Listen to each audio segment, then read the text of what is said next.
Hello, Eugene. Hello, Ashley. How you doing today? Well, folks, welcome to this virtual session to English 8. Okay, so let me tell you, folks, that this tutorial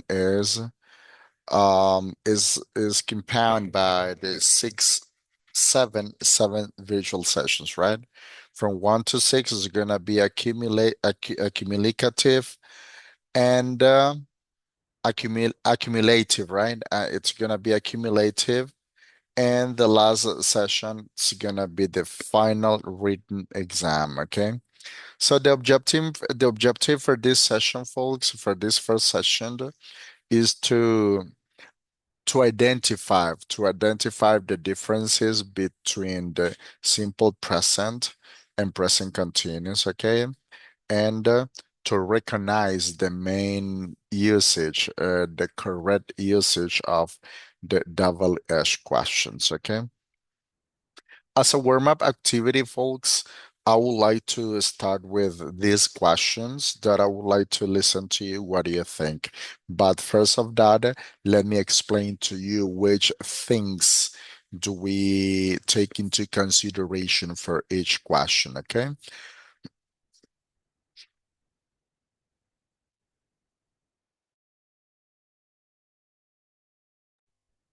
Let's see the first one.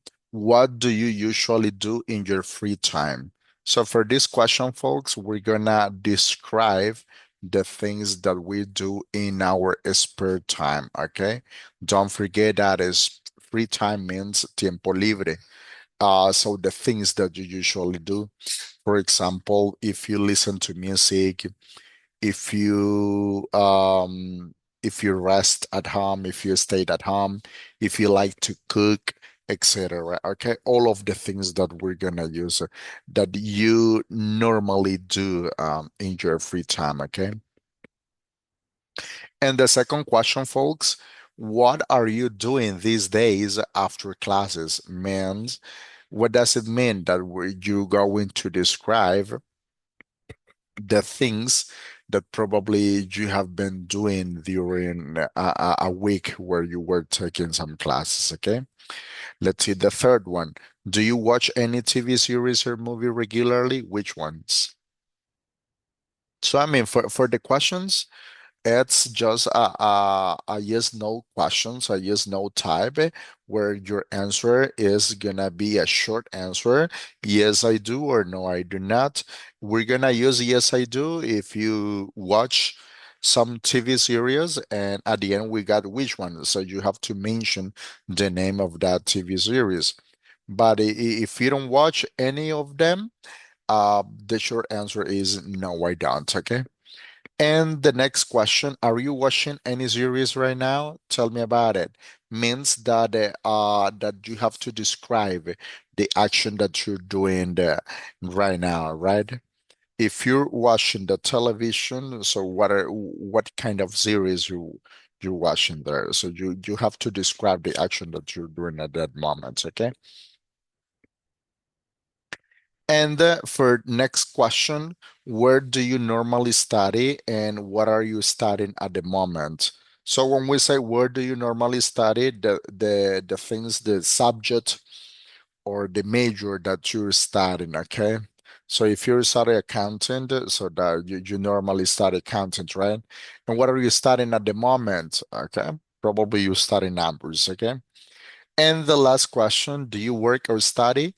What are you working or what are you studying right now?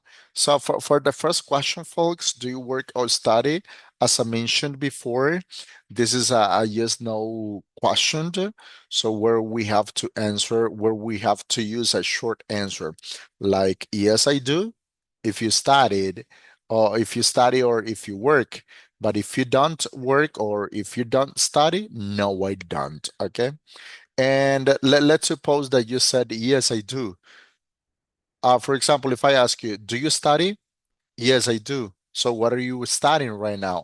I'm studying English, okay? So in the second question, you have to describe, in this case, the things we're talking about studying, the subject that you're studying at the moment, right?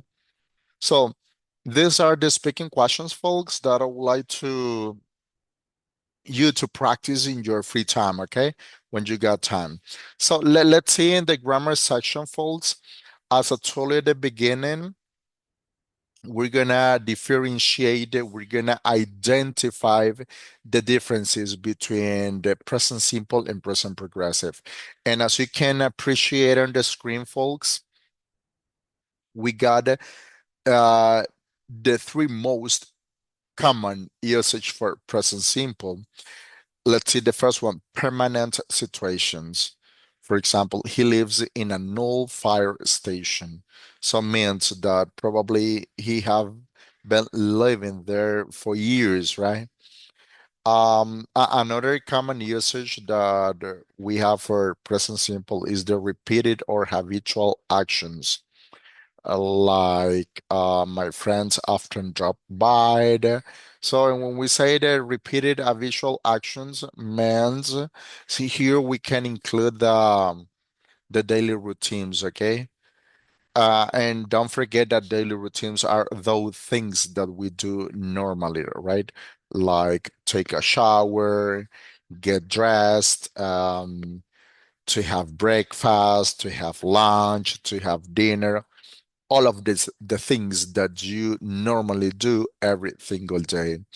And another common usage that we got for this one is the general truth. For example, birds fly south in the winter.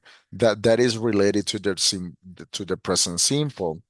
And to the present progressive, folks, this grammar tense is gonna be used when we want to describe actions that are happening in the moment, right? For example, he's having breakfast right now. Let's suppose that you go to one of your friends' houses and you see that your family is having breakfast right at that moment. So what you're doing, describing the action that your best friend is doing at that moment, right? So another common usage that we got for this grammar tense, folks, is the temporary situation. I mean, those things that you do in a temporary situation, right? Like the example that we got there. I am currently writing a book about my experiences. So writing the book at that moment, you're using ing form because probably you will take just 2, 3, or 4 months, and after that, you're not going to write anything about books, right? Another common usage that we got for the present progressive, folks, is the future arrangements. So I mean, something that it is planned for you, and it's pretty sure that it's gonna happen. We're moving, and at the end of this week, something that you made up your mind to do that at the end of this weekend, and it's a fact, right? So in that case, we're going to use the present progressive, right? So these are the three common uses, folks, that we got for these two grammar tenses. Now let's put into practice here. Let's see.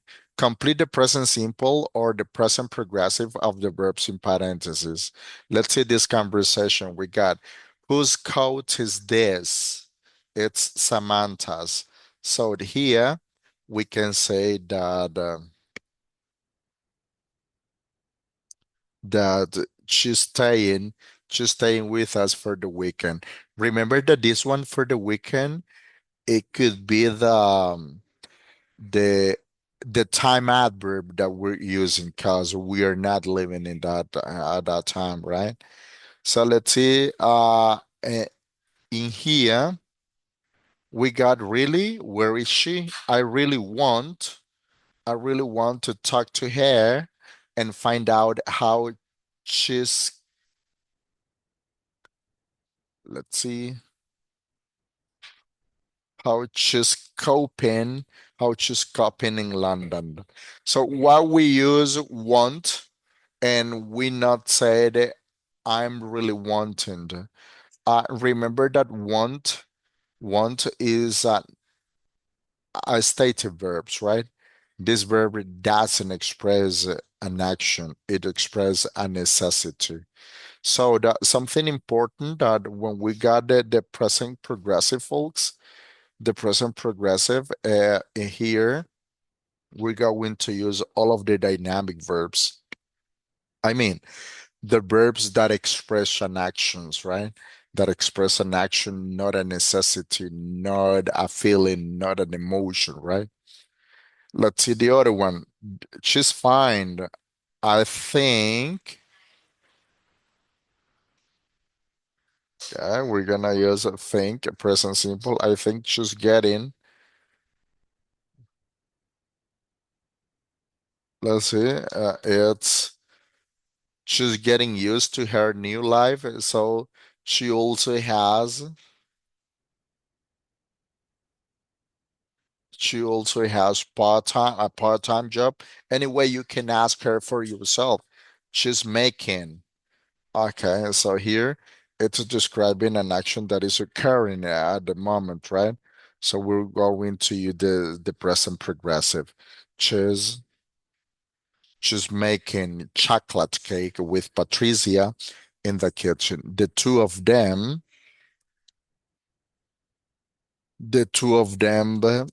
always like to spend time together. So in this way, folks, we need to carefully analyze the things that we got for this one and then to decide which grammar tense we're gonna use. Something important, folks, that we need to take into account is the instructions that we got there. Okay. Now, do you have any questions about this one, folks? Remember that here in this chart, we got the most common uses for each grammar tense, present simple and present progressive. And then we got to put into practice in this one, okay? Also, folks, you will find this document on the platform that you can practice there, right? So another important thing, folks, that we need to take into account is the the question words, okay? So the subject object questions and indirect questions. Remember that when we talk about object words or question words, sorry, or interrogative words or interrogative pronouns, right? Or WH questions, um, each of them has a main usage. For example, when we talk about who refers to people, okay? When we want to talk about people, we can use who. For example, if you want to ask in English, ¿quién es él? We're talking about a person, right? So we have to use who. And the question is, who is he? ¿Quién es él? What? What is just for a specific thing that you want to know? For example, what's your name? When we ask that simple question, folks, what's your name? The specific thing that we want to know in that case is the name of the person, right? Then we got where. Where, folks, is refers to places, okay? When we want to talk about places, we use where. For example, where do you live? So you can say, I live in La Fuente neighborhood. If you live in a neighborhood, okay, here in Managua, but if you come from another city, another department, you can say that I live in Maragalpa, I live in Jinotega, I live in Chinandega, etc. Right? So which folks we can use it with things and when we have a preferences, okay? Which one do you prefer? Coffee or tea? So I'm giving you some options and you have to decide if the coffee or tea. When we want to talk about the time, for example, when is your birthday? So when somebody asks when is your birthday, is because that person wants to know the time of your birthday. And we can answer, my birthday is on May 2nd, for example, right? And how it is, we're gonna use how when we want to describe the manner of the things, right? For example, how do you go to the university? So you can say, I go to the university by bus. If you take buses, right? Or I go to the university by car. If you drive a car, I go to the university on foot. If you live near the university and you have to walk to go there, right? So these are the usage of for this the question words, folks. Now we're gonna put into practice here. Let's see. Don't forget that I told you about the instructions. So let's see the instruction. Complete the questions below with question words. In the first one, we have to complete that question with who, what, where, which, when, or how. And something important, folks, that we have to take into account here and we have to analyze it, it's the types of answers that we got. For example, in the number one, we got downtown. Downtown means en el centro de la ciudad. And the question at the end we have, is your new office? So when we say downtown en el centro de la ciudad, do you think that this is referred to place or to people or to time or to manner? It's about place, right? It's about place. So, and as I said before, the WH questions to places is where, right? So we have, where is your new office? Downtown. ¿Dónde está tu nueva oficina? En el centro de la ciudad. That makes sense, right? Now let's see the second one. On the second one, let's see the question, the answer that we got. A colleague, un colega. So we're talking about a thing or a person? A person, right? And we said that the object, sorry, the question word that we're gonna use when we're referring to people is who, right? Who are you talking to? ¿Con quién estás hablando? A colleague, con un colega. That makes sense, right? Let's see here. Um, much did you pay for that? So here we're gonna use how, right? So we have how much do you pay for that? Only $60. How much, folks? Something important. This is an expression that we got in English when we refers or when we are talking about uncountable nouns, right? In this case, we're talking about money, so we can say how much, right? So let's see the number four. Which of the question word do you think that it's the most appropriate for number four? We got, did you bring us from Peru? Okay, here we're referring to a specific things.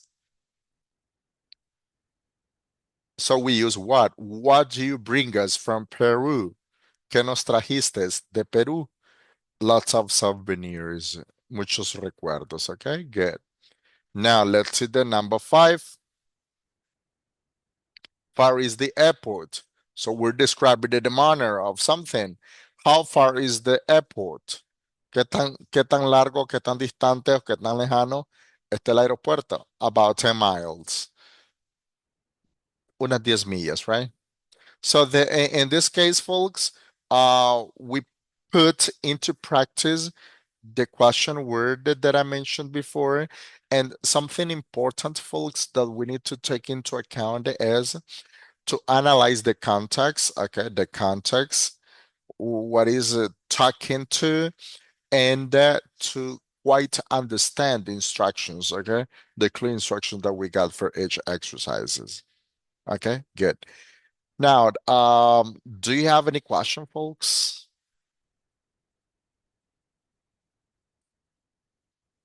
Okay, good. So, that was related to grammar section, folks. Now we're gonna see the vocabulary section. Let me see. Just give me a minute. I'm looking for the document.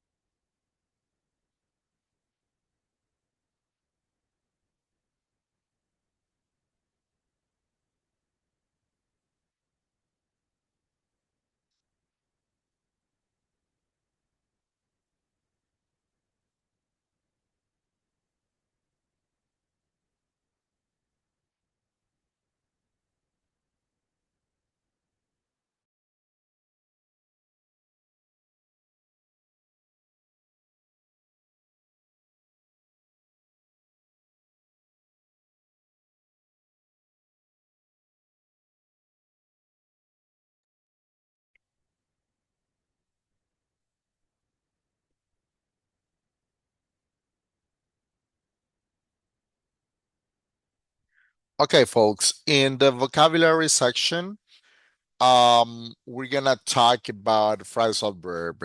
So, something important, and let me tell you that for most of students, when talking about phrasal verbs, it's something very difficult for them, right? Because remember that a phrasal verb, folks, it's the short combination that we got with a simple verb, and it could be with an adverb or with a preposition. Okay. So the meaning that we know or the meaning that most of students know about a verb, for example, get, when we combined this verb with a preposition, as you know, the simple meaning of get is obtener, conseguir, right? And regarding and according to the context, that can vary, right? But when we say get on is subir. You see, get is obtener, conseguir, and get on is subir, right? So that's one of the most confusing thing that most of students have. But what is the key? The key clue for this one, it's to understand the meaning of the phrasal verbs from context, right? So we need to carefully analyze the context and then to decode the meaning of such phrasal verb. So here, as you can see here, folks, we got this one. The instruction says,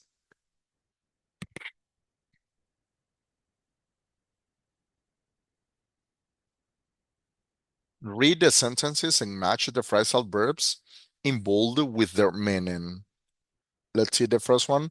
The school seemed a little scary at first, but they soon settled in. So this one, the phrasal verb is settled in. Could you put me up when I come to Rome? All guests should check out by noon. Janice doesn't live with her parents anymore. She moved out a long time ago. We checked in at a luxurious hotel by the beach. My friend was in the neighborhood, so she dropped by. I found a new roommate. Really? Where is she moving in? So here, from 1 to 7, the phrasal verbs in bold, we need to figure out the meaning of this one from A to G to get used to a new place, job, etc., to make a short visit, to let somebody stay in your house, to start living in your new home, to report that you have arrived at a hotel or airport, to leave a hotel after paying the bill, to leave your home from for another one, right? So that it's gonna be a practical class, folks, for you to practice in your in your house, okay? Now, I'm gonna share, folks, the task, okay? The task, something important that you need to complete for this one. And we're gonna see this. Just give me 1 minute, please.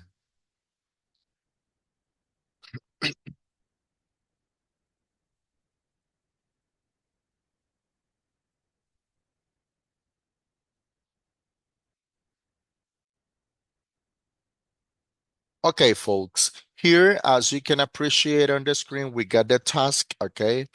The task, the instruction says, Dear learner, read carefully the following two scenarios, student A and student B. Analyze both the scenarios and prepare your speech. Don't forget that this task, folks, it's about speaking, okay? Finally, upload the speech to the platform in the corresponding session on module tareas to be checked and graded. And we gathered the two scenarios. Student A says, Imagine that you are looking for a new roommate. Student B is looking for a place to live and calls you. Ask him or ask her questions and hold a conversation to find out about him or her and see if he or she is suitable to become your new roommate. Discuss the ideas in the box and use a combination of direct and indirect questions. So here, folks, the things that we can take into account is the personal information, right? Like age, the nationality, the countries where that person is coming from, the family, etc. Personalities, study, job, daily habits, and spare time, right? And let's see the student B. Imagine that you are looking for a place to live. A student A is looking for a roommate, and you call him or call her. Answer his or her questions, request information about you, and ask questions to find out about the house or apartment. So, because the idea in the box and use a combination of direct and direct questions. Something important, folks, that you have to take into consideration for this second scenario is the types of accommodation, okay? The types of facility that we got, the exact location of the house or of the apartment, the number of rooms that that apartment has, and what are the public transportations that you can take for traveling, okay? And they are nearby, if it is spacious, if it is furnished, etc. Okay. Bueno, chicos, acá lo que les explicaba, ¿verdad? La tarea de esta sesión es speaking. Tenemos a Irgen. Irgen puede trabajar el student A, prepara sus preguntas, ¿verdad? En relación a esto que está en amarillito y le hace las preguntas, ¿verdad? La entrevista forma la conversación, ¿verdad? Y lo hace con Ashley. Ashley puede ser después el student B, el otro escenario, ¿verdad? Prepara sus questions y lo hace con Irgin, ¿verdad? Entonces, esto lo preparan, chicos, y graban el audio y el audio es el que me van a subir, ¿verdad? Van a subir. Aquí, por eso, aquí están las instrucciones, vean. Dear learner, estimado estudiante, lea cuidadosamente los siguientes dos escenarios, ¿verdad? Que son estudiante A y estudiante B. Analice ambos escenarios y prepare su discurso. Finalmente, suba el discurso, es decir, el audio, ¿verdad? Acá a la plataforma en la sesión correspondiente en el módulo tarea para ser revisado y calificado. Entonces, esto, chicos, lo espero, ¿verdad? Que lo cumplamos ahí en tiempo y forma. Es el audio nada más que me van a subir, ¿verdad? Yo les voy a revisar el audio y así pues vamos a irles calificando, ¿vale? Si tienen alguna pregunta, me la hacen saber. Y si no, pues nos miraríamos en la próxima semana, ¿verdad? En la próxima sesión, perdón, en la próxima sesión. Y no olviden de que también tenemos un grupo WhatsApp. Por algo que no entiendan, pues ahí estamos a la orden, ¿verdad? Para explicarles, aclararles y así ustedes puedan continuar con sus avances, ¿ok? Eso ha sido todo por esta sesión, chicos. Nos vemos en la próxima. Buenas noches.